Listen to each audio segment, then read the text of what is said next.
Boa noite, gente. Sejam todos bem-vindos. Vamos nos acomodar, vamos buscar os nossos lugares. É uma alegria podermos nos reunir nessa noite, esse dia que está ficando friozinho, né? Tão gostoso. Muita alegria da minha parte de nós estarmos aqui.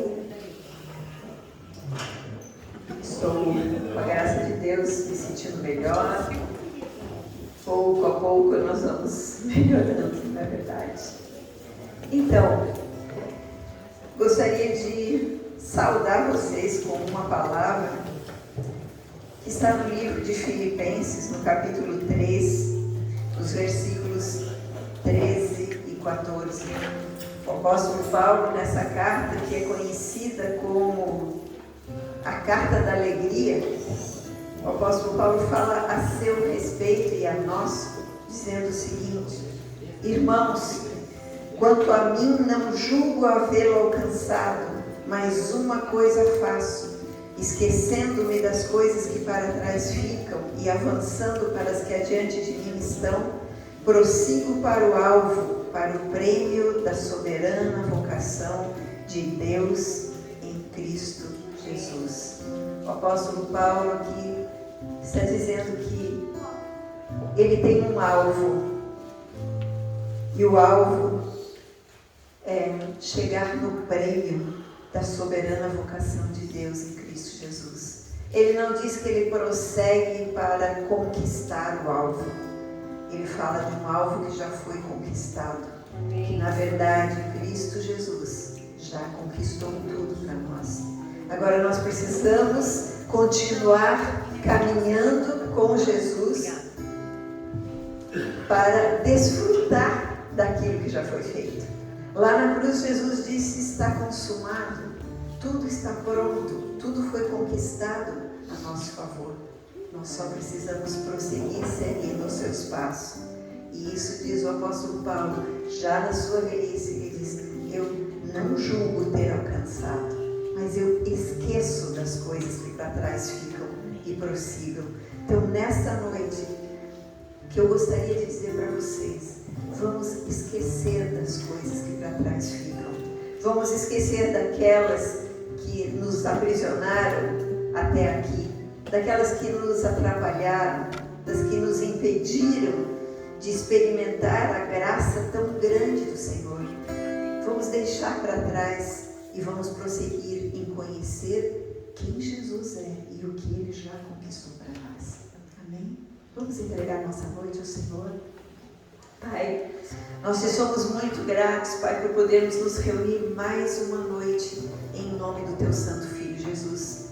Obrigado, Senhor, por cada um que pôde deixar a sua casa nesse dia, nesta noite, já com chuva, com friozinho, para poder estar aqui próximo de Ti. É tão bom estarmos aos Teus pés, Jesus. É tão bom sabermos que Tu cuidas de nós, que Tu és Deus Emanuel, Deus conosco, que Tu és aquele que já conquistou tudo para nós.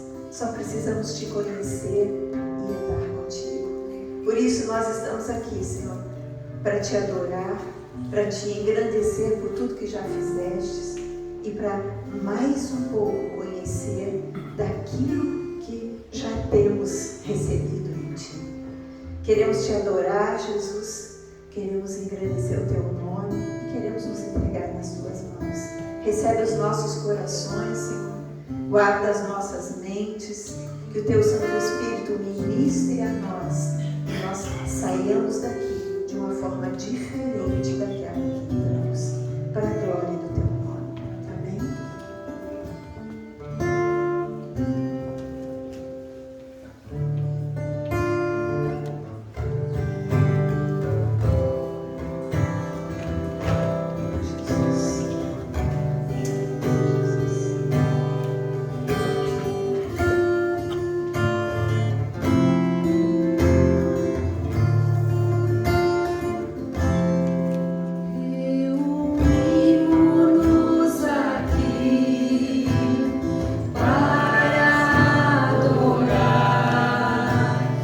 Ele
rendemos a Ti, levantamos o Teu nome, Tu és bem-vindo aqui,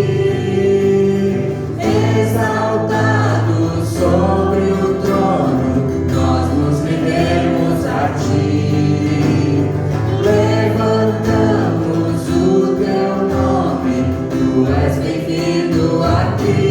Diga santo, santo,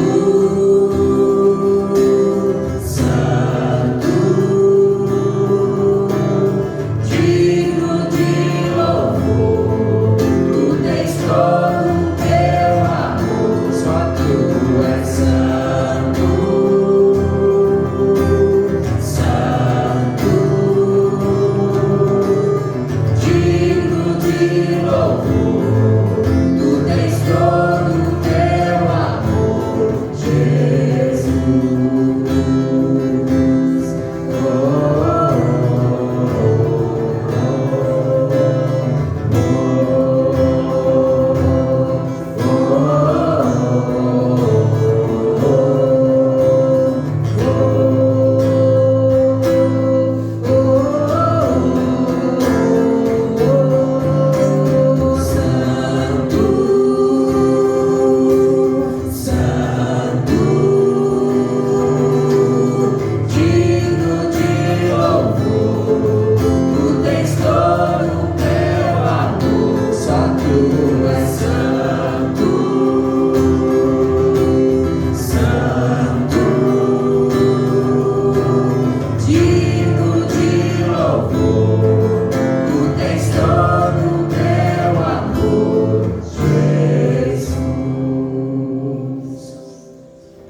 Só Tu és santo, Deus. Queremos Te louvar e Te agradecer nesta noite.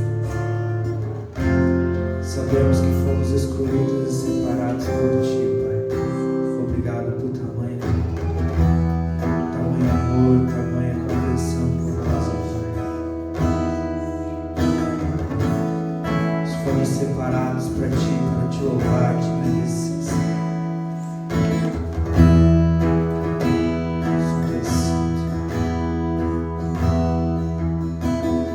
Eu fui escolhido por Ti, fui separado para Ti.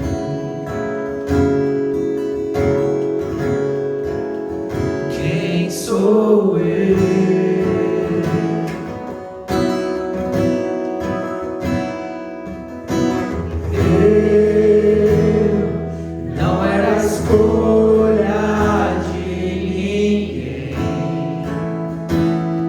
Jamais alguém olhou pra mim. Quem sou eu para Ti? Improvável, Pai. Improvável, mas escolhido. Incapaz, mas vencedor. Em Ti, Senhor. Oh, oh, oh,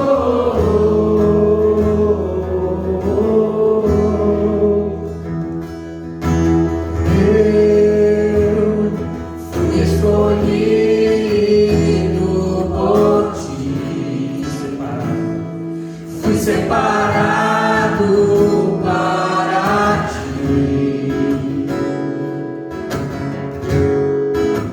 Quem sou eu?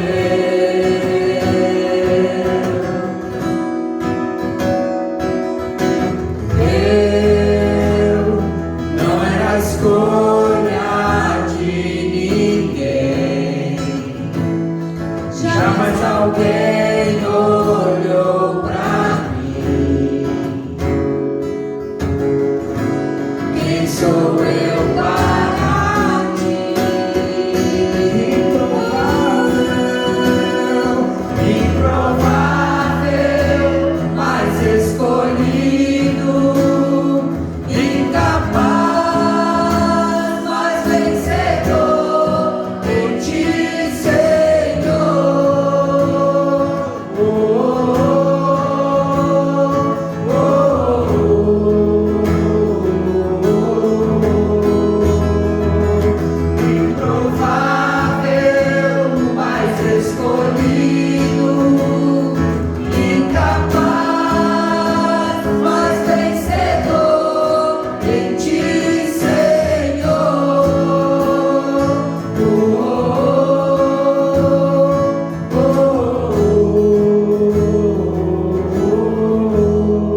glorificamos o Teu nome, Senhor, mais uma vez, porque por nós mesmos não somos merecedores de nada, mas Jesus, na sua infinita bondade e misericórdia, escolheu ser um de nós, morrer no nosso lugar e nos dar a oportunidade de uma nova vida, uma vida restituída de relacionamento contigo. Obrigada, Senhor. Obrigada por Jesus ser o nosso modelo. Obrigada por Ele ser o exemplo. E obrigada, Pai, pela Tua bondade de nos resgatar e nos transformar. Louvamos a Ti, Senhor, de todo o nosso coração. Amados, as crianças estão presentes. Vamos vir à frente.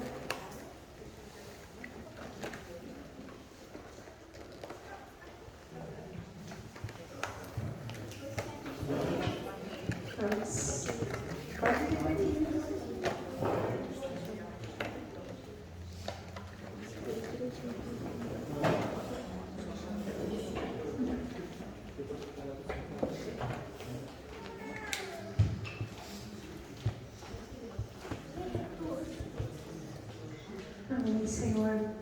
Pai querido e amado, somos muito gratos a Ti, Senhor, pelas crianças. Obrigado pelos pais que trazem os seus filhos para ouvir da Tua palavra, para aprenderem de Ti, Senhor, para também prosseguirem em conhecer os Teus caminhos, através, Senhor, de todas as lições bíblicas, de toda a comunhão que eles têm entre eles. Nós Te agradecemos, Senhor, porque sabemos que todas essas palavras ouvidas na infância, Senhor, elas ficam gravadas no nosso coração, no coração das crianças, de uma forma que ninguém pode tirar. E obrigado porque há uma palavra que nos diz que, ensinando as crianças no caminho que devem andar, podemos ter a certeza de que mesmo quando velhos, não se desviarão dele. É isso que nos motiva a ensinar, Senhor, é isso que nos motiva a dar de nós. Então eu te agradeço pela Tânia, por todas as irmãs que têm se dedicado para esse trabalho, e agradeço pelas crianças que têm aberto seu coração para aprender. Nós os abençoamos em nome de Jesus. Amém?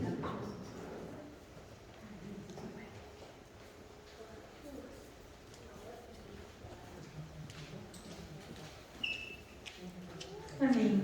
Amados irmãos, eu não sei quantos que estão aqui hoje, que estiveram no culto na semana passada, mas a partir de tudo que ouvimos na semana passada, quando houve a apresentação do Ministério TEMAP, e nos foi informado todo o trabalho que eles têm feito. Tivemos a oportunidade de ouvir aqueles homens nos conduzindo em louvor, pessoas que estão sendo trabalhadas no seu interior. A partir daquele dia eu fiquei pensativa em algo que foi dito aqui a respeito do método usado, que é o Celebrando a Recuperação, e que trabalha com a transformação do caráter, a restauração do caráter, das pessoas, sarando as feridas emocionais, curando as feridas de alma. E aí se concentrou a minha reflexão a respeito de feridas de alma. E Deus trouxe ao meu coração para partilhar com vocês algo que eu aprendi há um tempo atrás e que é determinante para a nossa trajetória como filhos de Deus, vivendo a plenitude do que nos diz a palavra. Quais são, ou talvez qual é, uma das feridas mais dolorosas que existe no coração das pessoas e que influencia de uma forma, muito negativa o viver? Eu sei que existem muitas feridas, mas existe uma que marca praticamente todos os seres humanos e que tem dificultado muito a vida das pessoas. Essa ferida chama-se rejeição. É difícil você conversar com uma pessoa que não tenha algo acontecido na sua vida que lhe faça sentir-se rejeitado. E nós, então, quando conversamos, quando aconselhamos as pessoas, nós ouvimos essas suas histórias e até um determinado tempo atrás, eu preciso dizer para vocês que sempre escutei as histórias de rejeição e, por influência da psicologia, na qual eu tenho formação, buscava ajudar a resolver as questões ocasionadas por circunstâncias externas, ou seja, motivos de rejeição gerados fora da pessoa. Por exemplo, uma criança que é rejeitada pelos pais, uma criança que é dada porque os pais não têm condição de criar. Ou então, aquela criança que não é passada por uma outra família, mas que é praticamente abandonada numa creche, das 7 da manhã às 7 da noite. Todas essas circunstâncias geram uma certa ferida emocional, um certo sentimento de rejeição. Existem outros fatores, por exemplo, um casamento que não dá certo, uma amizade que é rompida, uma pessoa que te vira as costas por alguma coisa que desagradou-se contigo, ou um trabalho onde você não é considerado o melhor qualificado. Tudo isso e tantas outras motivos podem gerar um sentimento de rejeição dentro do coração das pessoas. E as pessoas rejeitadas, elas têm determinados traços que são característicos, que vão influenciando a sua vida. Muitas vão se arrastando pela vida com esse sentimento de rejeição lá dentro, alterando a sua forma de viver. Mas eu hoje queria dizer para vocês algo que eu aprendi e que foi para a minha vida libertador. E eu desejo que seja para a vida de todos vocês. Vou fazer uma afirmação bastante séria aqui. A rejeição tem uma raiz espiritual. Muito mais, vamos dizer, profunda do que as marcas feitas pelas rejeições externas. Existe uma rejeição com a qual todos nós nascemos, gente. Todos os seres humanos nascem com algo dentro do seu coração chamado rejeição. E a falta de cura nessa área, eu acredito que é o que permite que nós desenvolvamos outros sentimentos de rejeição ali ocasionados por situações externas. Eu vou começar lendo uma história bíblica, talvez alguns não conheçam. É um personagem bíblico que ilustra de uma forma bem clara esta rejeição ocasionada por fatores externos. Vocês conhecem Mefibosete? Já ouviram falar? Vamos lá para segundo livro de Samuel, no Antigo Testamento, no capítulo 4, vamos ler o versículo 4 e depois vamos passar por um capítulo 9 e ler alguns versículos, onde está narrada a história de Mefibosete. Mefibosete era neto do rei Saul, o primeiro rei de Israel, filho de Jonatas, filho de Saul. O que aconteceu com Mefibosete? Vamos ler 2 Samuel. Todos acharam? Depois de Juízes, 1 Samuel, 2 Samuel, e depois aqui vem os reis, porque Samuel foi o profeta que ungiu os reis, 2 Samuel, capítulo 4, versículo 4. Esse é o primeiro texto. Acharam? Jonatas, filho de Saul, tinha um filho aleijado dos pés. Era da idade de 5 anos, quando de Jezreel chegaram as notícias da morte de Saul e de Jonatas. Então sua ama o tomou e fugiu. Sucedeu que, apressando-se ela a fugir, ele caiu e ficou manco. Seu nome era Mefibosete. Agora vamos para 2 Samuel capítulo 9, um pouquinho adiante. Vamos ler do versículo 1 até o versículo 8.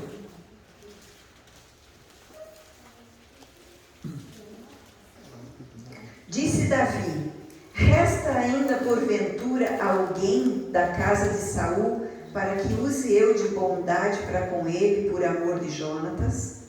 Havia um servo na casa de Saul, cujo nome era Ziba. Chamaram-no que viesse a Davi. Perguntou-lhe o rei: és tu Ziba? Respondeu: eu mesmo, teu servo. Disse-lhe o rei: não há ainda alguém da casa de Saul para que use eu da bondade de Deus para com ele? Então Ziba respondeu ao rei: ainda há um filho de Jonatas, aleijado de ambos os pés. E onde ele está? Perguntou-lhe o rei. Ziba lhe respondeu: está na casa de Maquir, filho de Amiel, em Lodebar. Então mandou o rei Davi trazê-lo de Lodebar, da casa de Maquir, filho de Amiel. Vindo Mefibosete, filho de Jonatas, filho de Saul, a Davi, inclinou-se, prostrando-se com o rosto em terra. Disse-lhe Davi: Mefibosete. E ele disse: eis aqui teu servo. Então lhe disse Davi: não temas, porque usarei de bondade para contigo, por amor de Jonatas teu pai, e te restituirei todas as terras de Saul teu pai, e tu comerás pão sempre à minha mesa. Então se inclinou Mefibosete e disse: quem é teu servo para teres olhado para um cão morto, tal como eu? Qual era a imagem que Mefibosete tinha de si mesmo? Olhando para a história dele, ele perdeu o avô e o pai, que foram vencidos pelos filisteus e mortos. Por receio de que ele fosse morto também, a sua ama saiu correndo com ele para escondê-lo, porque ele era da linhagem real e também seria morto. E nesse correr para salvá-lo, ela o derrubou quando era ainda criança, e ele ficou coxo das 2 pernas. Então ele foi tirado da casa do pai e da família do avô, que era rei. Perdeu os 2, então se tornou órfão. Ele foi levado para uma terra. A cidade de Lodebar significa terra estéril, terra seca. Para este lugar ele foi levado, e lá ele foi criado às escondidas. O que esses fatores externos, orfandade, o fato de ter ficado aleijado, o fato de ter sido criado às escondidas, de ter sido levado para uma terra onde havia sequidão, o que isto gerou neste homem? Ele cresceu, se tornou adulto, constituiu uma família, mas qual era a imagem que ele tinha de si mesmo? O que ele disse para Davi? Quem sou eu para olhares para mim, um cão morto? Essa era a imagem que ele tinha.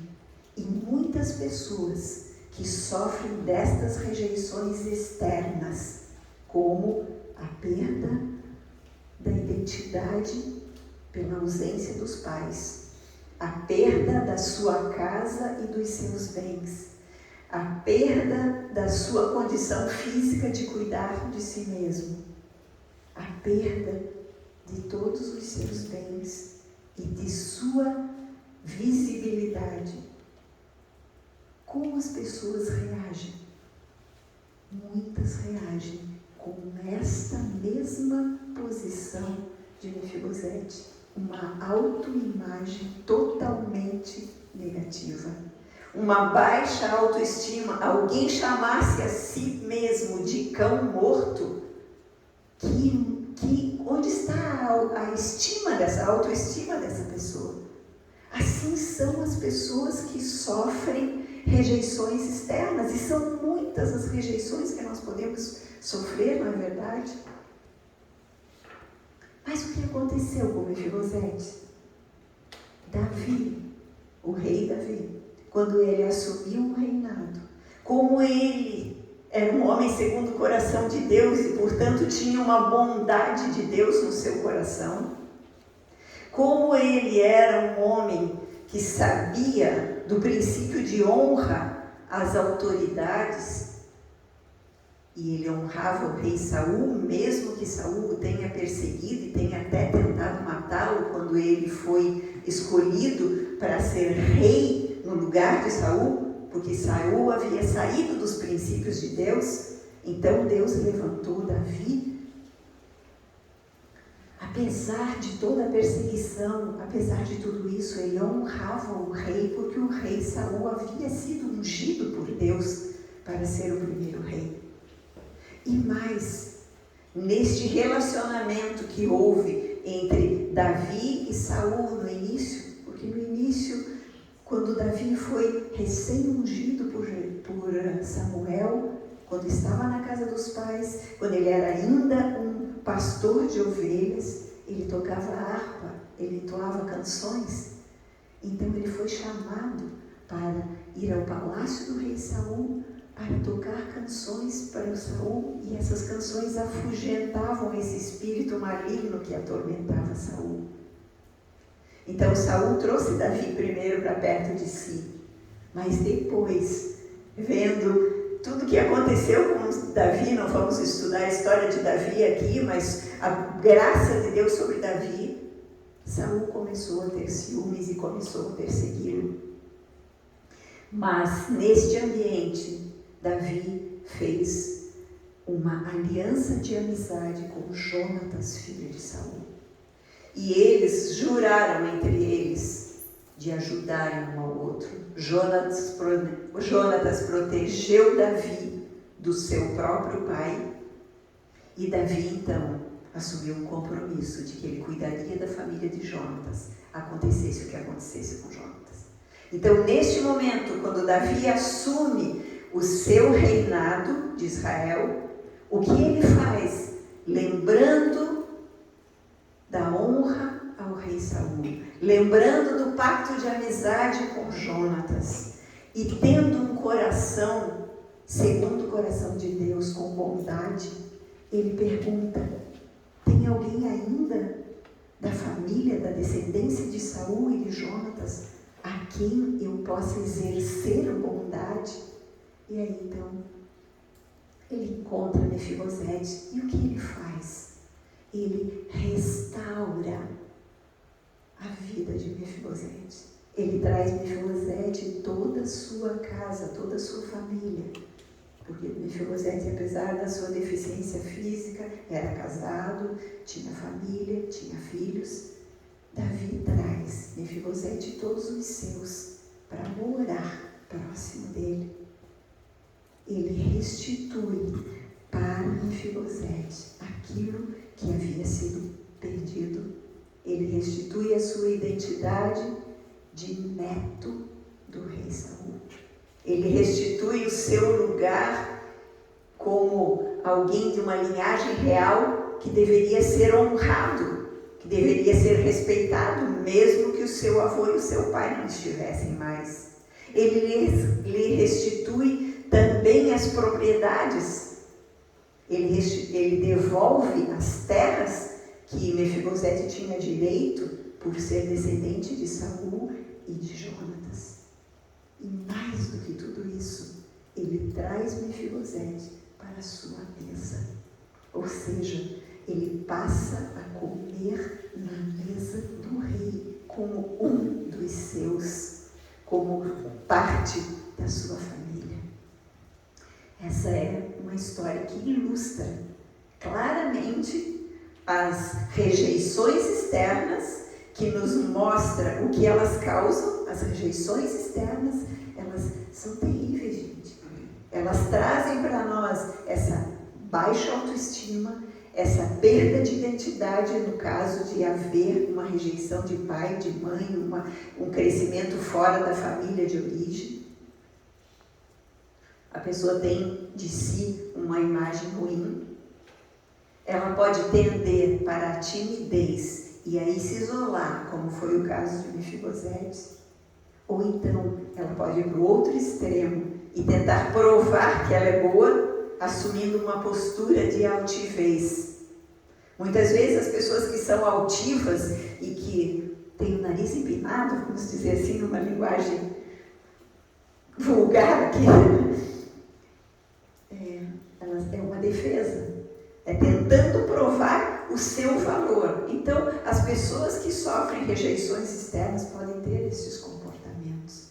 Mas será que existe, como eu afirmei, uma raiz espiritual para a rejeição? E como Deus trata essa raiz espiritual? Eu afirmo para vocês que existe algo que aconteceu lá no Éden e que está dentro de cada ser humano e que, na verdade, é a raiz da rejeição. Vamos lá voltar para o princípio, Gênesis 3. Sabemos bem a história, mas nós acabamos sempre voltando. Aquele dia o Charles, quando pregou, voltou lá para o Gênesis 3 e nós estamos de novo no princípio, porque o princípio estabelece princípios para nós podermos entender a palavra de Deus. Então, Gênesis, capítulo 3, nós não vamos ler todos os versículos, vamos só relembrar, porque é um texto bastante conhecido. Deus havia, no capítulo 2, colocado o homem no jardim, havia dito para ele cultivar e guardar o jardim, lhe deu uma ordem: pode comer de todas as árvores do jardim, só livremente, só da árvore do conhecimento do bem e do mal não pode comer, porque do dia em que dela comer, certamente irá morrer. O que aconteceu? Adão e Eva, distraídos disso tudo, naquele jardim, eles tinham tudo, gente. Eles tinham comida, eles tinham água, né, porque tinha o rio, eles tinham tudo já pronto, tudo já à sua disposição. Eles tinham um ninho, eles tinham algo muito especial, porque Deus preparou tudo de uma forma maravilhosa. Quando tudo estava pronto, Deus colocou o homem e a mulher lá com uma incumbência: cultivar, guardar, se reproduzir e povoar a terra com pessoas semelhantes a eles e a Deus, porque eles haviam sido criados à imagem e semelhança de Deus. Mas neste meio, apesar de eles se encontrarem com Deus todos os dias, e todos os dias eles desfrutarem da comunhão com Deus, daquele momento onde Deus ia ensinando para eles tudo aquilo que eles precisavam aprender para cumprir esse comissionamento que eles receberam. Além do ensino, eles desfrutavam da companhia de Deus. Pensem vocês, encontrar com Deus todo dia na viração do dia, ouvir o Senhor Deus explicando, ouvi-lo falando. Que ambiente precioso! Mas Adão e Eva se distraíram, como eu disse, e buscaram viver, tentar viver tudo isso sem Deus, decidindo eles mesmos, por si mesmos, o que seria o bem e o mal, o que seria o melhor para eles. E nesse momento entrou o pecado no mundo, né? Sabemos disso, sabemos que o primeiro sentimento gerado como consequência do pecado foi o medo. E sabemos que em seguida do medo, quando vieram todas as punições como consequência do pecado de Adão e Eva vieram todas aquelas consequências. Deus não pune porque quer nos ver sofrendo, mas existem consequências para as nossas escolhas. E aí surgiram as consequências, né? Homem e mulher não se entendiam mais, um começou a jogar, um passou a culpa para o outro, ali começou a desavença, a disputa entre os sexos começou ali no Éden. Não, fui eu, foi ela, foi ele. E assim começou. E aí vieram aquilo que a gente chama de maldições, né? O Senhor disse para a serpente que enganou: visto que isso me fizeste, maldita és entre todos os animais domésticos e és entre todos os animais selváticos, rastejarás sobre o teu ventre e comerás pó todos os dias. Porém, inimizade entre ti e a mulher, entre a tua descendência e o seu descendente, ele te ferirá a cabeça e tu lhe ferirás o calcanhar. E a mulher disse: multiplicarei sobremodo o sofrimento da tua gravidez, em meio de dores darás luz, filhos, o teu desejo será para o teu marido e ele te governará. E Adão disse: visto que atendeste à voz da tua mulher e comeste da árvore que eu te ordenara não comeres, maldita é a terra por tua causa, em fadiga obterás dela sustento durante os dias da tua vida. Ela produzirá também cardos e abrolhos, e tu comerás a erva do campo. No suor do teu rosto comerás o teu pão até que tornes a terra, pois dela fostes tomado, porque tu és pó, e ao pó tornarás. E aí, no versículo 23, que é o versículo chave para nós hoje, o Senhor, versículo 22, desculpe. Então disse o Senhor para Adão: eis que o homem se tornou como um de nós, conhecedor do bem e do mal, assim que não estenda a mão e tome também da árvore da vida e coma e viva eternamente. O Senhor Deus, por isso, o lançou fora do jardim do Éden, a fim de lavrar a terra de que fora tomado. E expulso o homem, Deus colocou querubins ao oriente do jardim do Éden e o refugir de uma espada que se revolvia para guardar o caminho da árvore da vida. Então, Deus não puniu Adão e Eva expulsando-os do paraíso. Se eles ficassem no paraíso, eles teriam acesso à árvore da vida. E se eles comessem da árvore da vida, eles teriam vida em pecado para sempre. Para que houvesse a salvação e se cumprisse a profecia que está no versículo 15, de que o descendente da mulher feriria a cabeça da serpente. Então haveria um descendente da mulher, e esse descendente seria o que feriria a cabeça da serpente, ou seja, de Satanás. Para que isso se cumprisse, o homem e a mulher precisavam viver afastados do jardim do Éden. E não apenas foram expulsos, mas Deus colocou querubins no portão e espadas que se moviam para que o homem e a mulher não pudessem voltar para o jardim. Vocês acreditam que tipo de sentimento foi gerado no coração deste homem e dessa mulher, que tinham tudo, tinham um jardim pronto para eles viverem, eles tinham alimento, eles tinham água, eles tinham uma missão, e eles tinham um encontro com Deus diário que lhe ensinava sobre essa missão e que transmitia de si para eles. E eles perderam. Fatores externos que geram uma rejeição.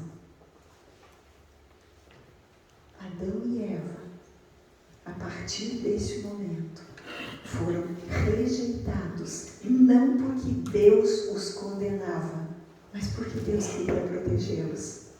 Agora vocês imaginem, chegar próximo ali da porta, mas eu não posso entrar. Eu gostaria de estar aqui, junto com todos, em comunhão, aprendendo juntos, desfrutando de tudo o que está pronto para mim, o que foi criado para mim, mas eu não posso mais, porque eu não tenho mais essa permissão.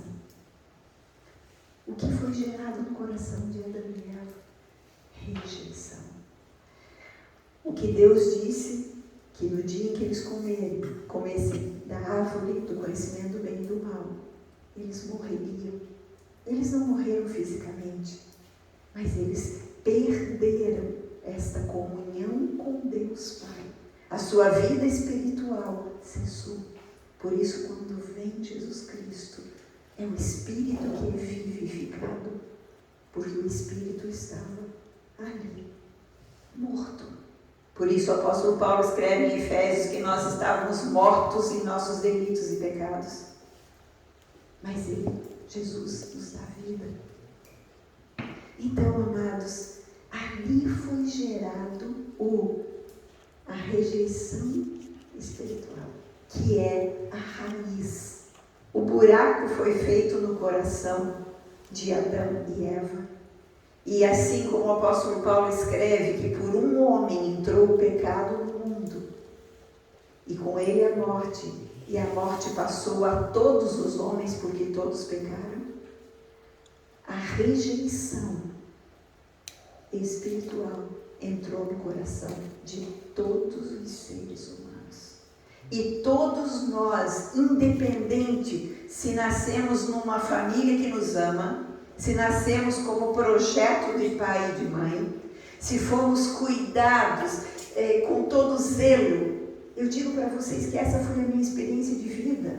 Os meus pais planejaram o meu nascimento, eles desejavam. A minha mãe tinha todas as roupas bordadas com o meu nome, numa época, 60 anos atrás, que não existia como saber qual seria o sexo da criança. Tamanho era o desejo de ter uma menina na sua família. Então eu cresci dentro deste ambiente de amor. Mas vocês acham que em algum momento na minha vida eu não tive sentimentos de rejeição? Quando eu ia morar em Brusque, sim. Porque eu era muito diferente de todo mundo. Era um jeito diferente de viver, de pensar. E aí eu me senti rejeitada. Existiam então um fator externo que aí trouxe um sentimento de rejeição. Mas, na verdade, esse fator externo só atuou no meu coração porque existia um vazio, gente. Eu não conhecia Jesus. Eu não sabia a providência de Deus, qual tinha sido a providência de Deus para sarar essa rejeição. Será que Deus sarou a nossa rejeição espiritual, essa que herdamos de Adão? Como? Jesus. Lembram que eu preguei aqui que aquele Jesus que foi para a cruz foi um homem? Lembram disso? Lembram que nós vimos, porque Jesus se fez homem. Ele precisava se fazer homem, por quê? Porque um homem tinha que morrer para pagar o preço do pecado. Mas eu digo mais, um homem tinha que ser rejeitado no nosso lugar para crucificar esta rejeição espiritual. E foi isso que aconteceu com Jesus. Será que Jesus foi um homem rejeitado? Agora vamos ver. Eu gostaria que vocês anotassem esses textos, porque existe uma trajetória para a gente poder entender e para eu poder fazer essa afirmação, gente, para vocês. É muito sério que eu estou trazendo. Porque uma vez que nós entendemos que a rejeição maior, a raiz da rejeição não é externa, e sim interna, e nós entendemos que em Cristo Jesus esta rejeição foi sarada na cruz, os outros fatores externos que nos ocasionam, que podem nos ocasionar um sentimento de rejeição, eles passam a ter um valor menor e podemos trabalhá-los de uma outra forma, não mais como um cão morto, mas sim como um filho de Deus. Amém? Amém. Vamos lá. Primeiro texto que nós vamos olhar é Isaías 53. Isaías 53 é aquela profecia do profeta Isaías, 700 anos antes do nascimento de Jesus Cristo. Isaías profetiza sobre o Messias e ele descreve como seria o Messias, como seria este homem. Vamos ler Isaías 53, do versículo 2 em diante. 2 e 3 nós vamos ler. Porque foi subindo como renovo perante ele, e como raiz de uma terra seca, não tinha aparência nem formosura. Olhámo-lo, mas nenhuma beleza havia que nos agradasse. Era, preste atenção, desprezado e o mais rejeitado entre os homens, homem de dores e que sabe o que é padecer, e como um de quem os homens escondem o rosto, era desprezado e dele não fizemos caso. Jesus era um homem desprezado. Foi profetizado que ele seria o mais desprezado dentre todos os homens. Agora vamos ver quando que ele foi desprezado. Lucas, capítulo 2, versículo 7, Novo Testamento. Qual foi a condição de nascimento de Jesus Cristo? Maria achou-se grávida, foi feita aquela convocação para um recenseamento e Maria e José tiveram que se deslocar da cidade de Nazaré para a cidade de Belém, por serem da casa de Davi. Tinham que se recensear naquela cidade. E quando, capítulo 2, versículos 6 e 7, e estando eles ali, em Belém, aconteceu completarem-se os dias. Chegou o tempo do bebê nascer. E ela deu à luz o seu filho primogênito, enfaixou-o e deitou numa manjedoura, porque não havia lugar para eles na hospedaria. Jesus foi rejeitado antes mesmo de nascer. Antes mesmo dele vir à luz, não tinha lugar para ele nascer. Imagine Maria e José batendo de porta em porta nas hospedarias, e nenhum lugar para abrigá-los. Jesus nasceu numa estrebaria, um lugar sujo, mal cheiroso, fedido. Ali ele nasceu. Rejeitado foi desde o seu nascimento. Jesus também foi rejeitado pela sua cidade. Vamos lá ver. Marcos, capítulo 6, versículos de 1 a 6. Jesus nasceu, cresceu, começou seu ministério público, ele foi rejeitado pela sua família, ele foi rejeitado pelos da sua cidade.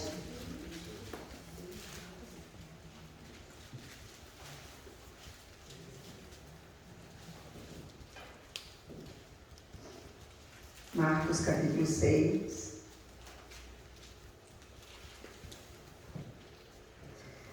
Tendo Jesus partido dali, foi para a sua terra, e os seus discípulos o acompanharam. Chegando o sábado, passou a ensinar na sinagoga, e muitos ouvindo se maravilhavam, dizendo: de onde vem a este essas coisas? Que sabedoria é esta que lhe foi dada? E como se fazem tais maravilhas por suas mãos? Não é este o carpinteiro, filho de Maria, irmão de Tiago, José, Judas e Simão? E não vivem aqui entre nós suas irmãs e escandalizavam-se nele? Jesus, porém, lhes dizia: não há profeta sem honra, senão na sua terra, entre os parentes e na sua casa. a sua família e os seus parentes o rejeitavam. No Evangelho de João, nós vemos, vamos lá, capítulo 7, versículos de 3 a 5, Jesus sendo rejeitado diretamente pelos seus irmãos. João, capítulo 7, versículos 3 e versículo 5. Diz assim, no versículo 3: Dirigiram-se, pois, a ele os seus irmãos e lhe disseram: Deixa este lugar e vai para a Judeia, para que também os teus discípulos vejam as obras que fazes. Pois nem mesmo os seus irmãos criam nele. Quando nós lemos no início do Evangelho de João que Jesus veio para os seus, mas os seus não o receberam, nós pensamos apenas no povo judeu. Mas, na verdade, os seus envolvem os seus irmãos, os filhos do seu pai e da sua mãe, que não o aceitaram. Aquelas pessoas que cresceram com ele, os da sua redondeza, também não aceitaram. Quem és tu para ficar ensinando essas coisas? Eu sei que tu és o carpinteiro, filho do José e da Maria. Jesus foi rejeitado. Então, Jesus foi rejeitado ao nascer porque não tinha onde nascer. Jesus foi rejeitado pelos irmãos, pelos da sua casa. Jesus foi rejeitado pelas pessoas com as quais ele cresceu na sua cidade, onde ele se desenvolveu. E mais, Jesus foi rejeitado pelos religiosos quando ele estava pregando. Vamos lá, 1 Pedro, capítulo 2.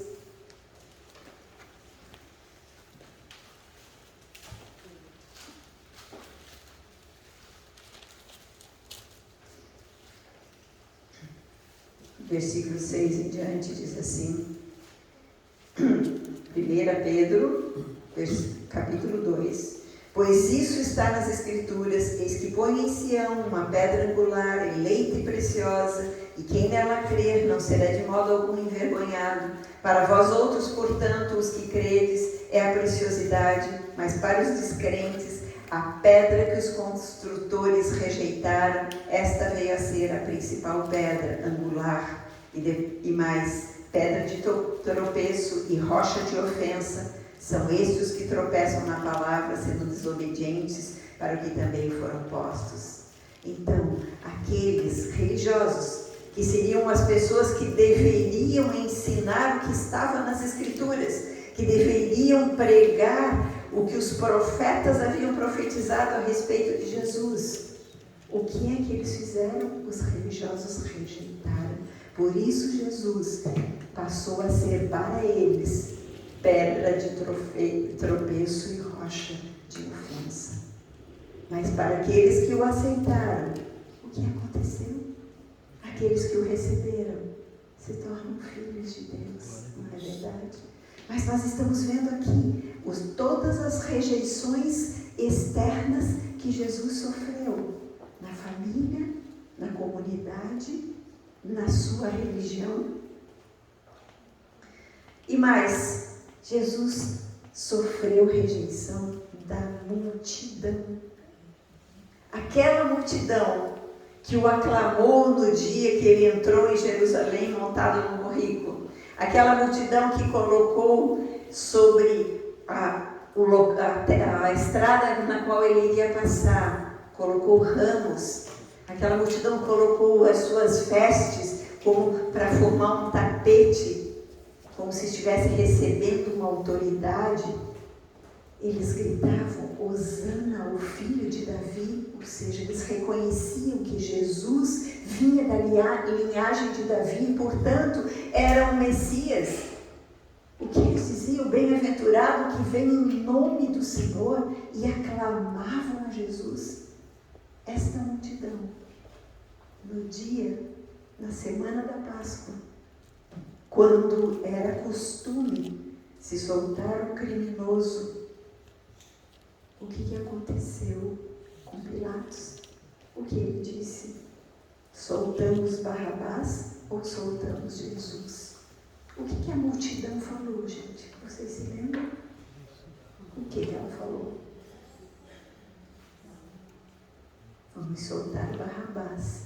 E quanto a Jesus, qual foi a palavra que a multidão falava em eco? Vamos lá, Mateus. Vamos anotando, gente, porque esse é o caminho da rejeição de Jesus, que nós podemos olhar para nós mesmos, Mateus 27, 21 e 22. E poder entender que as rejeições que nós passamos já foram passadas por Ele. Mateus 27, 21 e 22.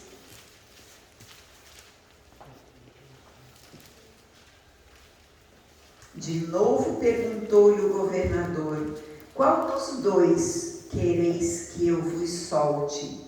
Responderam eles: Barrabás. Replicou-lhe Pilatos: que farei então de Jesus, chamado Cristo?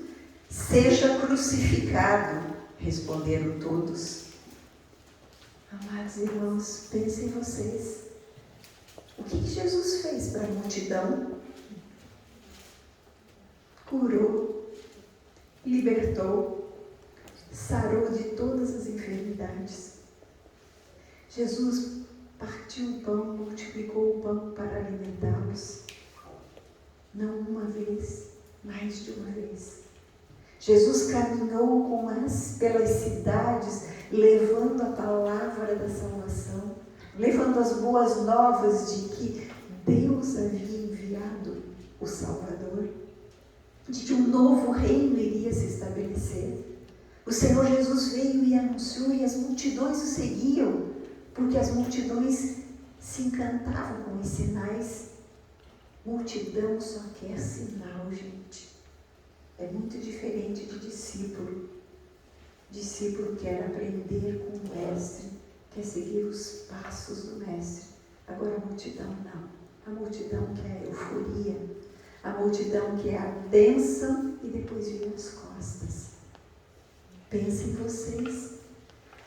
O sentimento de rejeição de Jesus, naquele momento em que ali, diante daquela multidão por quem ele havia trabalhado, dado de si, servido durante 3 anos e meio. E a multidão gritava: crucifica-o. Jesus era um homem, lembram disso? O Verbo se fez carne e habitou entre nós. Filipenses diz que Jesus, não julgando como usurpação ser igual a Deus, a si mesmo se esvaziou e tornou a forma humana. Jesus era um homem neste momento, era um homem sofrendo todo tipo de rejeição que nós podemos sofrer. Por quê? Porque a obra dele é completa. Jesus não morreria na cruz pagando o preço do pecado e nos deixaria com uma raiz de rejeição para nós vivermos como rejeitados por toda a vida. A obra dele é completa. Jesus também, amados, foi rejeitado pelos seus discípulos. Quando? Naquele momento, no pior momento, no momento crucial, literalmente, quando ele está na cruz. Quem está ao redor dele? Quem foram as pessoas que acompanharam a trajetória de Jesus até a cruz? Onde estavam os 12 apóstolos? 11, né? Porque Judas tinha traído. Onde estavam os 11 apóstolos? Onde estavam a multidão que seguia? Onde estavam os discípulos que se assentaram lá para ouvi-lo no Monte das Bem-aventuranças? Onde estavam essas pessoas? Vamos ver no Evangelho de João, capítulo 19, versículos 25 e 26. Quem estava ao redor da cruz.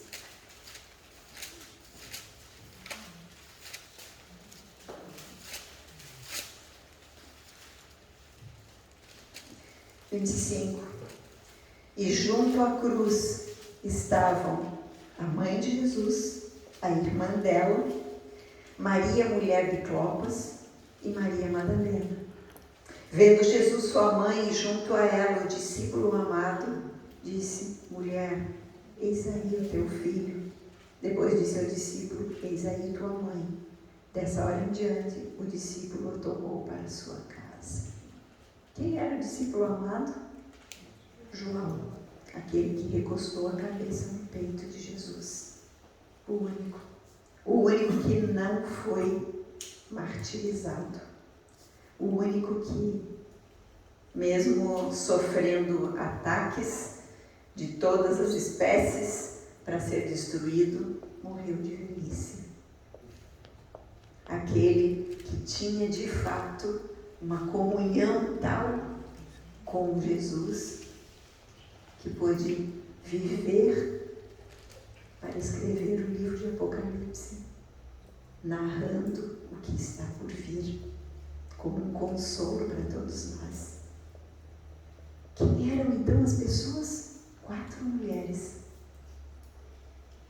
4 mulheres de João. E os outros? Onde é que eles estavam? Em outro evangelho, em outro texto, diz que eles estavam acompanhando de longe. Pensem vocês, se nós vamos passar por uma situação aflitiva, uma situação de desafio, e todos os nossos amigos viram as costas. Aí a gente morre de tristeza. Fui rejeitada. Jesus já passou por essa rejeição.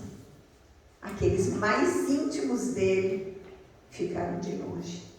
Não tiveram coragem de se aproximar. Então Jesus, gente, veio para os seus não receberam. Os judeus não o receberam. A sua família, os seus irmãos de sangue o rejeitaram. Os seus, os filhos de Maria e de José, família próxima.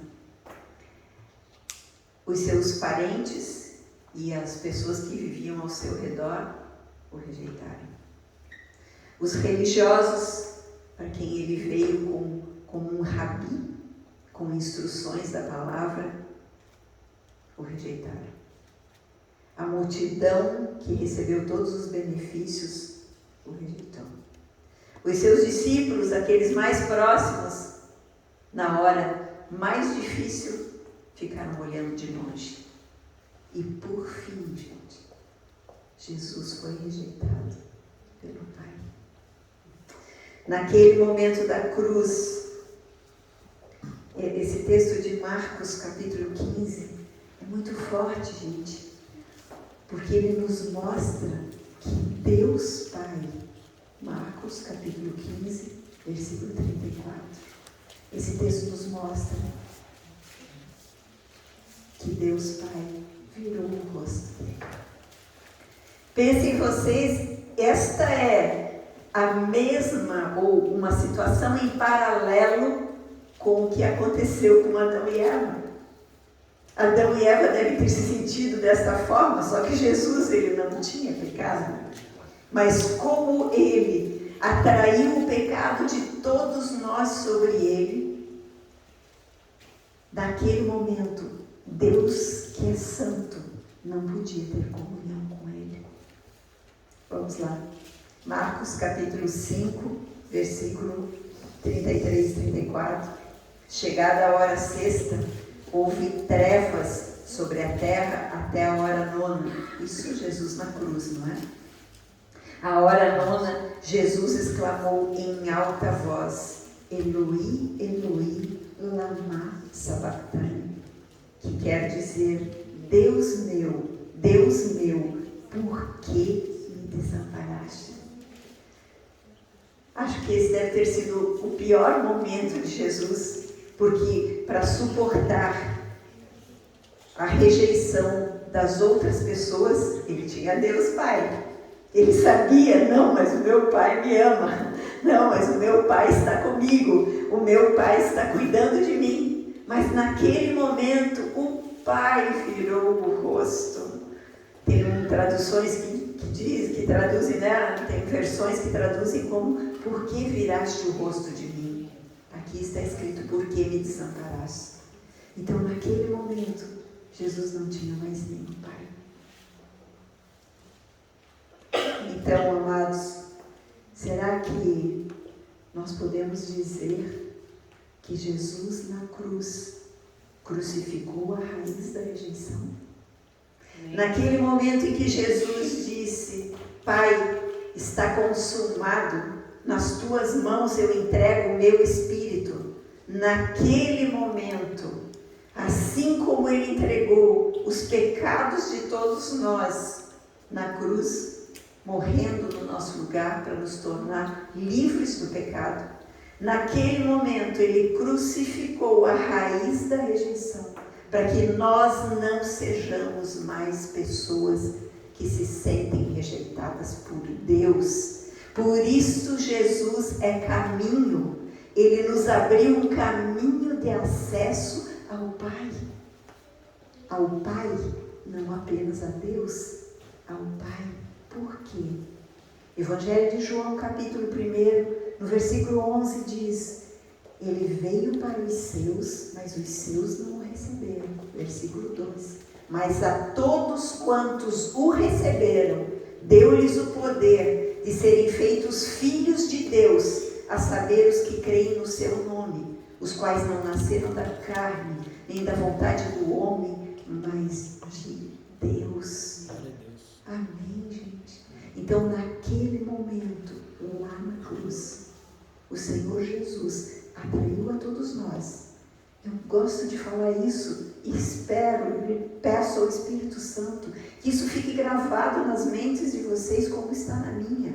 Eu sei, eu tenho plena convicção por fé de que eu fui atraída na morte de Cristo, porque está escrito. Quando Jesus diz lá no Evangelho de João: e eu, quando for levantado da terra, a todos atrairei, ele atraiu a mim. E ele me crucificou com ele. E assim como ele, eu morri com ele, como diz o apóstolo Paulo em Romanos 6, está escrito que da mesma forma que eu fui incluída na morte, eu fui incluída na ressurreição para andar em novidade de vida. Então, nós temos uma vida nova, livre de sentimentos de rejeição. Amém? Amém. Então, nós, a partir deste entendimento, amados, não há mais prisão de rejeição para nenhum de nós. Por quê? Porque Jesus diz, vamos lá agora, Evangelho de João, capítulo 6, versículo 37. Jesus diz assim: todo aquele que o Pai me dá, este virá a mim. E o que vem a mim, de modo nenhum o lançarei fora. Entendemos lá, né, no Evangelho de João, capítulo 1, versículo 12, todos os que receberam a Jesus foram feitos filhos de Deus, a saber, os que creem no seu nome. Então, nós somos feitos filhos de Deus porque cremos em Jesus, naquilo que Ele é para nós, que na verdade isso é o Pai quem nos revela. Lembram lá quando Pedro diz para Jesus, quando Jesus pergunta: quem dizem que eu sou? E as pessoas diziam: é um profeta, é Elias e tal. E Jesus pergunta: mas vocês quem dizem que eu sou? E o apóstolo Pedro diz: tu és o Cristo, o Filho do Deus vivo. E Jesus diz: muito bem, porque não foi carne e sangue que te revelaram, mas o Pai. Então é o Pai quem traz para nós a revelação de quem Jesus é. Por isso esse texto diz que todo aquele que o Pai leva até Jesus, aquele que o Pai dá para Jesus, na verdade, esta pessoa virá a Jesus. E Jesus jamais, de modo nenhum, lançarei fora. Então, se cada um de nós aqui crê que o Pai nos o levou até Jesus, Jesus jamais vai te lançar fora. Jesus jamais vai te abandonar. Ao contrário, além de Ele nos aceitar do jeito que nós somos, além de Ele nos receber de braços abertos, o que mais Ele faz? Mateus 11:28 diz: vinde a mim os que estáis sobrecarregados e cansados, e eu vos aliviarei. Jesus nos alivia dos nossos fardos. Você tem um sentimento de rejeição por uma causa externa? Você é uma pessoa que foi abandonada pela sua família, ou abandonada pelo marido ou pela esposa? Você é uma pessoa que foi abandonada pelos amigos, que perdeu o seu lugar de trabalho por alguma razão? Você tem uma rejeição causada por um sentimento externo? Jesus diz: vem a mim. Amém. Você que está sobrecarregado e cansado, e eu vou te aliviar. Por quê? Porque eu já paguei o preço, eu já crucifiquei a raiz da rejeição espiritual que gera as rejeições, que dá lugar para as rejeições emocionais. Glória a Deus. Amém, gente? Amém. E mais, eu fui rejeitada pelo meu pai e pela minha mãe. O meu pai e a minha mãe me abandonaram. E existem muitos casos, e isso é muito sofrido, sim. Isso pode causar uma perda de identidade. Isso pode causar esse vazio do acolhimento daquele que gerou biologicamente. Mas Jesus diz, lá no Salmo 27:10, a palavra que Deus nos diz, né? A palavra de Jesus, podemos dizer que Jesus nos fala. Vamos lá. Gravem, porque essa é uma palavra muito preciosa. Quando as pessoas veem, mas os meus progenitores me rejeitaram, porque não me dão atenção, porque não me criaram bem. Aqui está escrito: porque se meu pai e minha mãe me desampararem, o Senhor me acolherá. Amém. Então nós nunca estamos sozinhos. Nunca vai haver no nosso coração, gente, um lugar para nós nos sentirmos abandonados ou para termos aquela reação que teve Mefibosete: eu sou um cão morto. Não, nós não somos cães mortos, nós não somos pessoas abandonadas, nós não somos pessoas desqualificadas, nós não somos pessoas que não têm jeito. Podemos ser, sim, naturalmente improváveis, como cantamos, mas nós somos escolhidos, porque Jesus escolheu morrer por nós. Amém? Vamos voltar para a história de Mefibosete. O que o rei Davi fez? O rei Davi resgatou tudo o que Mefibosete tinha perdido. A sua identidade. Não, ele é filho de Jonatas, neto de Saul, ele tem linhagem real, ele se senta na minha mesa, ele faz parte da minha família, porque isto é de direito dele.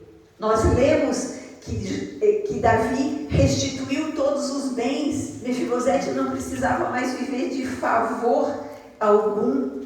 Ele tinha a sua propriedade, ele tinha os seus bens, ele tinha os seus recursos, e mais do que isso, ele foi acolhido como filho por Davi. Davi trouxe Mefibosete para a sua mesa.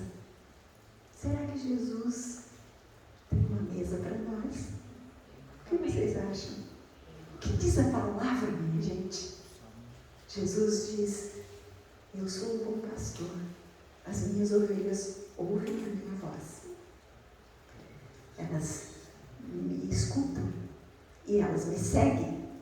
E eu, como bom pastor, o que diz o Salmo 23, gente? Vamos lá, vamos olhar. Já que estamos em Salmo 27, vamos voltar um pouquinho. Versículo 5 diz o quê? Davi dizendo que o Senhor é o pastor e nada faltará.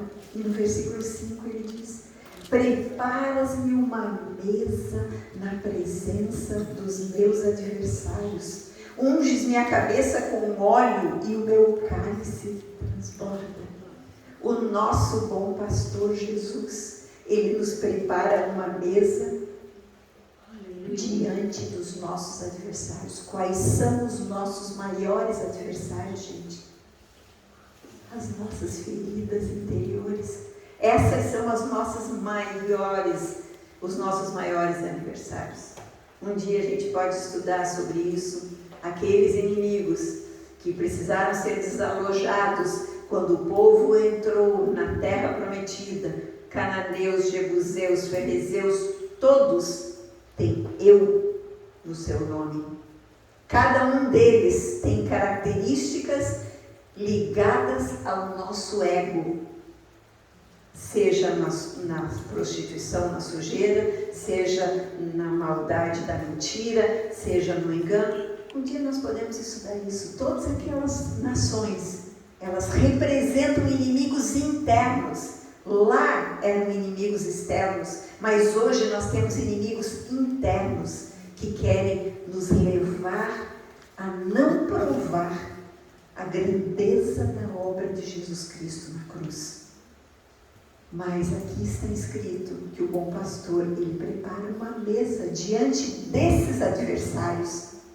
E aí o que ele faz? Ele unge-nos a cabeça com óleo. Para que serve o óleo, a unção do Espírito? Isaías diz que a unção do Espírito despedaça todo jugo. Você está preso na mentira, você está preso na sujeira, na prostituição, nos vícios, você está preso nesta rejeição por causa de alguma situação que você viveu.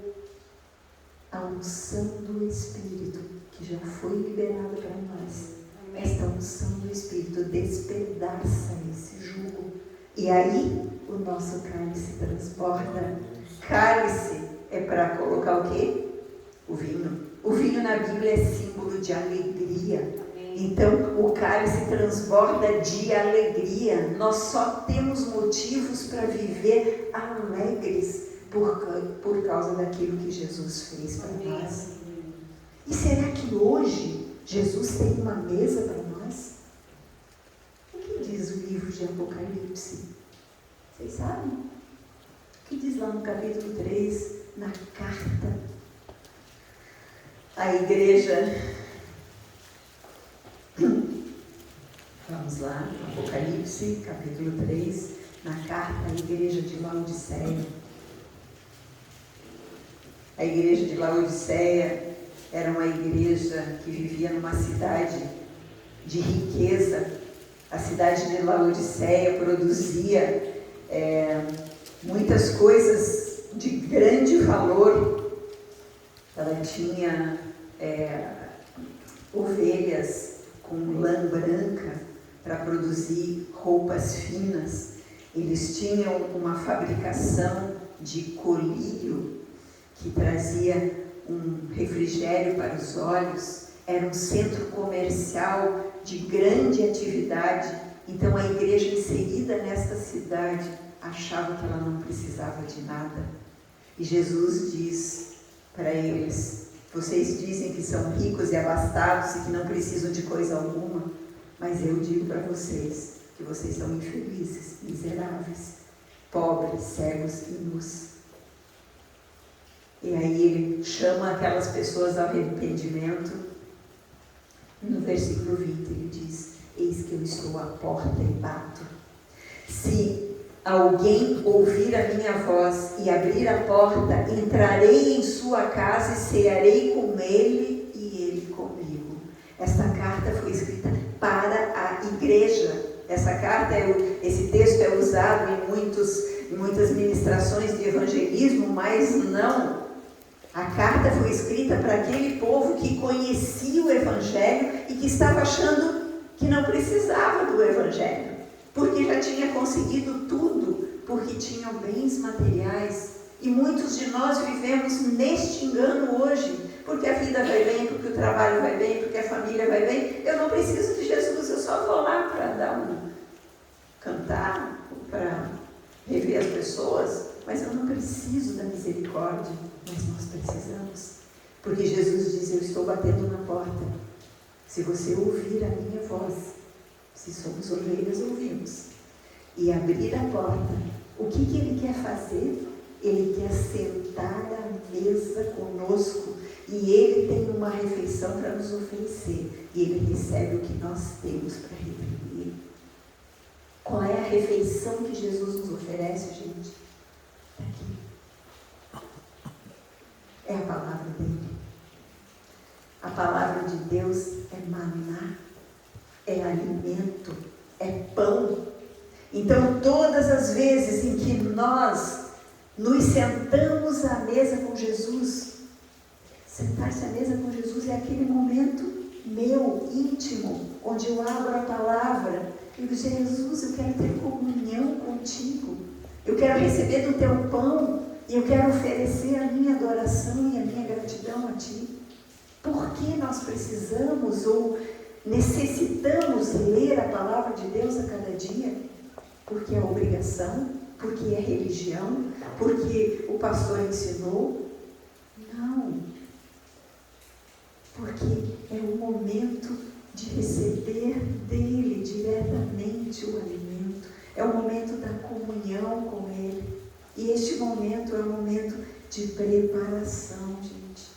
Porque haverá um dia, um banquete. O banquete das bodas do Cordeiro. Quando Cristo vier para o seu encontro final com a sua igreja. Existe um banquete que o Apocalipse escreve, o apóstolo João escreve, que vai acontecer. Então, todas as vezes que nós estamos aqui, hoje, o Senhor está distribuindo a palavra dele para nós. Hoje Ele está nos alimentando. Hoje Ele está partilhando a mesa conosco. E isto é uma preparação. Como Ele está nos preparando no dia de hoje? Nós precisamos ser libertos dos sentimentos de rejeição. E é isso que Ele nos trouxe hoje aqui. Para que nós entendêssemos que já fomos libertos da raiz da rejeição. Amém. E que é por fé que nós tomamos essa verdade para as nossas vidas. Tudo na nossa vida com Cristo é por fé. Amém. Amém. Então, amados, a mesa dele está sempre pronta. A mesa dele está sempre à nossa disposição. Mas ele diz, se vocês abrirem a porta, eu entrarei, cearei com vocês e vocês comigo. Como estamos nós abrindo a porta da nossa vida para cear com Jesus? Ou nós escolhemos viver no engano? Podemos viver buscando soluções para os problemas externos, mas os problemas externos são solucionados a partir do momento em que o nosso coração está sarado. Quando nós estamos livres dessa raiz de rejeição, então sabemos lidar com as situações externas de uma maneira diferente. Então, nessa noite, o Senhor quer que nós sejamos totalmente livres daquela raiz de rejeição que aconteceu no Éden.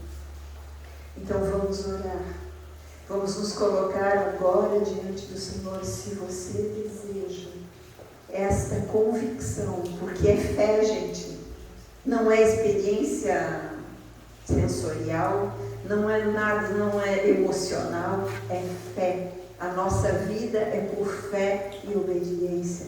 A nossa vida é por fé no que Jesus já fez e obediência aos seus caminhos. Como o apóstolo Paulo, como eu li no início, vamos prosseguir para o alvo. Jesus já nos libertou, Jesus já nos livrou de todo sentimento de rejeição, mas eu preciso escolher viver como livre. Isso só depende de mim, porque a parte dele já está feita. feita. Tudo está consumado. Amém? Vamos fechar os olhos e vamos orar nesse momento, em nome de Jesus. Pai querido e amado, como é bom, Senhor, refletir sobre a Tua palavra, como é bom conhecer aquilo que já temos por herança. Senhor, Jesus, da raiz de Davi, aquele que foi enviado como Senhor e Salvador, Ele já fez tudo, Senhor. Lá naquela cruz, sofrendo tudo que Ele sofreu, desde o seu nascimento até o momento da sua crucificação, Ele atraiu todas as rejeições que nós podemos sentir. E por fim, Senhor, na cruz, também a rejeição lá do Éden caiu sobre Ele, e Ele crucificou todo tipo de rejeição que nós podemos sentir. Somos livres para viver como filhos. Em Cristo Jesus nós somos filhos, Pai. Obrigado por isso. Obrigado porque somos filhos, porque somos amados, porque fomos escolhidos. Obrigado porque temos o Teu cuidado. Obrigada, Pai, porque Tu estás conosco. Obrigada porque podemos Te chamar de Abba, Pai, de Paizinho. Obrigada porque podemos chegar junto ao Teu trono de graça, porque existe um caminho aberto. Obrigada porque temos Jesus, o homem que morreu no nosso lugar e ressuscitou e subiu aos céus. Ele está lá, Senhor. Ele está ao Teu lado, Pai, e vive a interceder por nós para que nós tenhamos entendimento da Sua palavra e convicção e andemos por fé e não pelo que vemos. Obrigada, Senhor. Nós te agradecemos. E aqui nós estamos, Pai. Eu oro por todos os meus irmãos, para que assim como um dia essa verdade entrou no meu coração, me trouxe libertação. Hoje, Senhor, se alguém vira as costas para mim, Senhor, o que eu posso fazer? Eu só posso orar para que aquela pessoa encontre o seu lugar. Se as pessoas, Senhor, rejeitam o meu jeito de ser, Senhor, o que eu posso fazer é interceder para que não me julguem ou julguem conforme julgam a si mesmos, segundo o Teu ensinamento. Meu Pai, se existe algum tipo de rejeição externa que eu tenho que vivenciar, eu vivencio na paz, porque eu sei quem eu sou, escolhido, chamado, predestinado para ser conforme a imagem do Filho, e isto me basta. Em nome de Jesus, Pai, eu peço a Ti, Espírito Santo, que traga essa revelação para todas as pessoas que aqui estão, e para que todos nós possamos viver como livres que somos. A palavra nos diz que se o Filho nos libertar, verdadeiramente seremos livres. E o Filho já nos libertou. E não há por que sermos escravos. Não precisamos ser escravos de nada. Somos livres para viver a Tua vontade, para viver de acordo com os Teus caminhos, para ser propagadores desta mensagem maravilhosa de que tudo está consumado. Amados irmãos, vamos aproveitar, vamos usufruir daquilo que Jesus já fez. Vamos pensar naquilo que Ele já conquistou para nós. Ao ouvir essa canção, pense nisso, cante isso, porque a letra que vamos cantar, a letra diz o seguinte: quero que valorize o que você tem. O que é que nós temos? Nós temos liberdade em Cristo Jesus. Nós somos livres do medo, nós somos livres da escravidão, nós somos livres da rejeição, porque nós somos alguém importante para Deus, a ponto de Jesus ter dado a sua vida por nós. Não precisamos ficar sofrendo angústia, dores, complexos. Não precisamos pensar que não somos ninguém. Nós temos um valor. O Espírito Santo, o Espírito da verdade, o Espírito do Filho habita em nós, porque Jesus enviou o seu Espírito. Amém?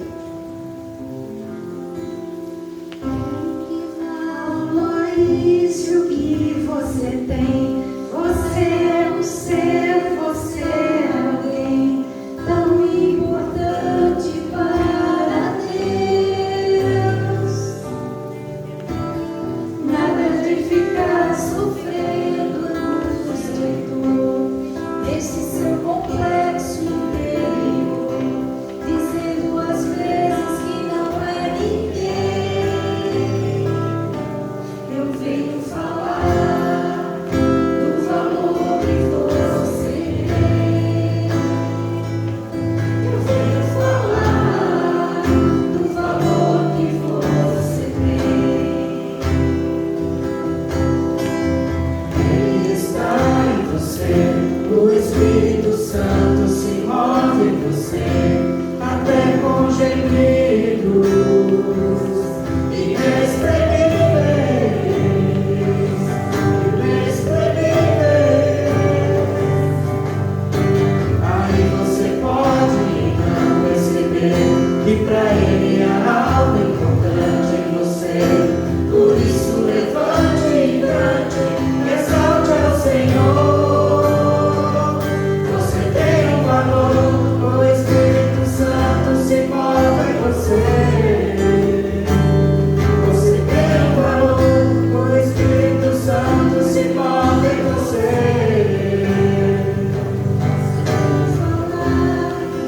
Do valor que você tem, eu venho falar do valor que você tem. Ele está em você, o Espírito Santo se move em você, até com gemidos inexprimíveis, inexprimíveis. Aí você pode então perceber que pra Ele há algo importante em você. Por isso levante e cante, exalte ao Senhor. Você tem um valor, o Espírito Santo se move em você. Você tem um valor, o Espírito Santo se move em você. Você tem um valor, o Espírito Santo se move em você. Você tem um valor, o Espírito Santo se move em você.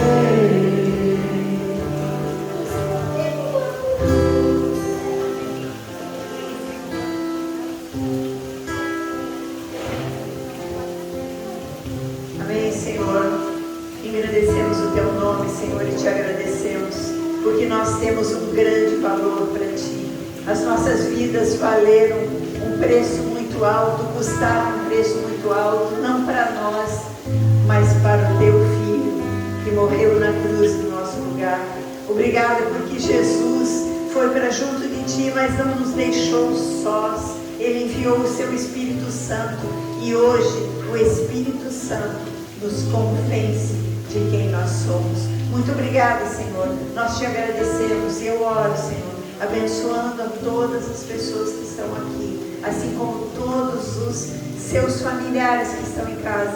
Que essa mensagem vá, alcance as casas, as famílias, e que ninguém mais viva preso nos sentimentos de rejeição, porque lá na cruz o Senhor crucificou e Ele nos deu vida e vida em abundância. Amém? Amados irmãos, que a paz de Deus, que excede todo o nosso entendimento, guarde os nossos corações, as nossas mentes em Cristo Jesus. Que nós não fiquemos pensando nas coisas que perdemos, nas coisas que deixamos de ter, mas sim no que Cristo nos dá. E Ele nos dá infinitamente mais do que podemos pedir ou pensar. Em nome de Jesus. Amém. Louvado seja o Senhor. Nos encontramos aqui na próxima segunda-feira, para a glória de Deus Pai. Amém.